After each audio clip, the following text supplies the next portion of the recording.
Je reviens sur la première épître de 1556 à Henri II.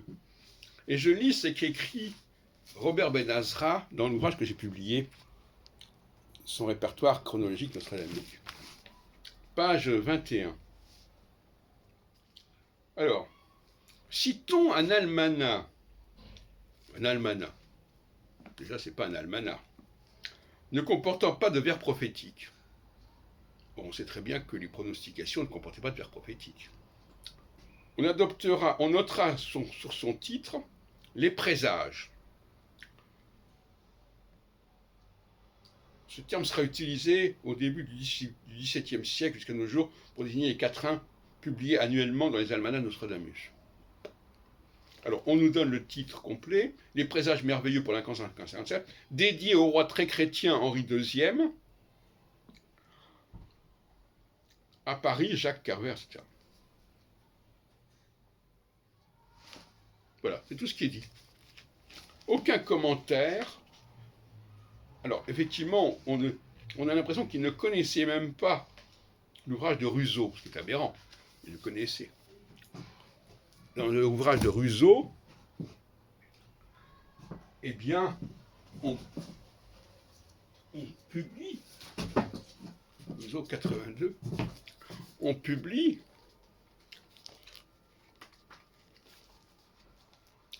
déjà la page de titre, Présage merveilleux, on voit bien dédié à Henri II, mais on publie aussi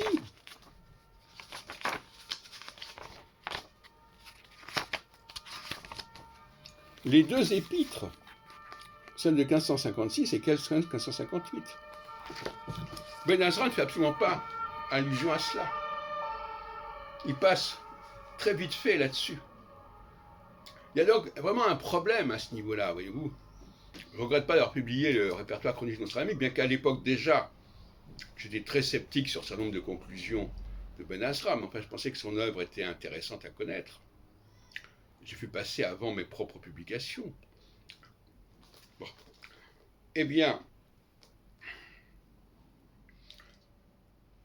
il y avait une impuissance, une incapacité à penser de façon critique les documents qui était presque pathologique à la limite, n'est-ce pas, à ce moment-là. Et d'ailleurs, je n'ai pas vérifié, je ne sais pas ce qu'en fait Brindamour dans son ouvrage Nostradamus astrophique, qui ne touche pas directement au sujet, bon, néanmoins, mais il y a là un élément majeur qui est au cœur de la critique nostradamique et qui a été passé sous silence, comme ça, vite fait, avec une ignorance. Par exemple, dire que, comme si, il n'avait pas lu les présages, moi je les ai publiés, je les ai obtenus d'ailleurs de Rousseau lui-même, publiés en 2002, jusqu'à présent on n'en avait pas la totalité.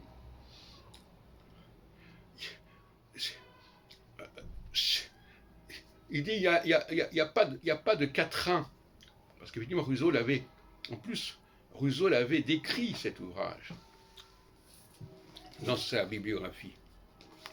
Il avait décrit l'ouvrage. Donc il y a encore moins d'excuses, si on peut dire.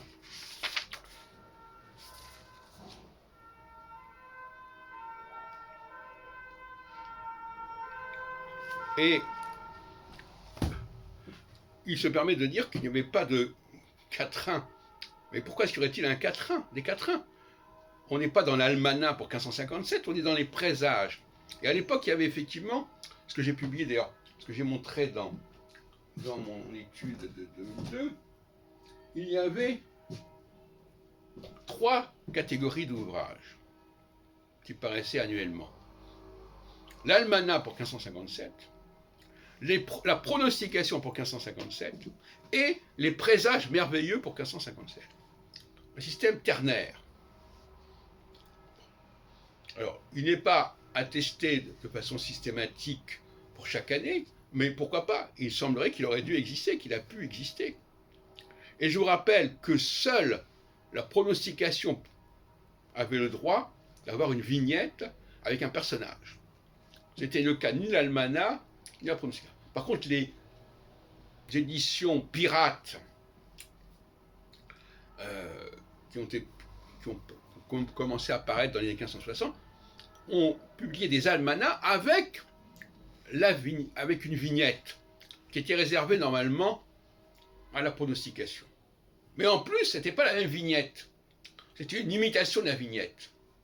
Et je rappelle que les éditions Massé Bonhomme et Antoine de Rosne de 1555-1557 comportent la vignette des éditions pirates et non pas des almanachs d'éditions pirates et non pas la vignette de la pronostication de Nostradamus.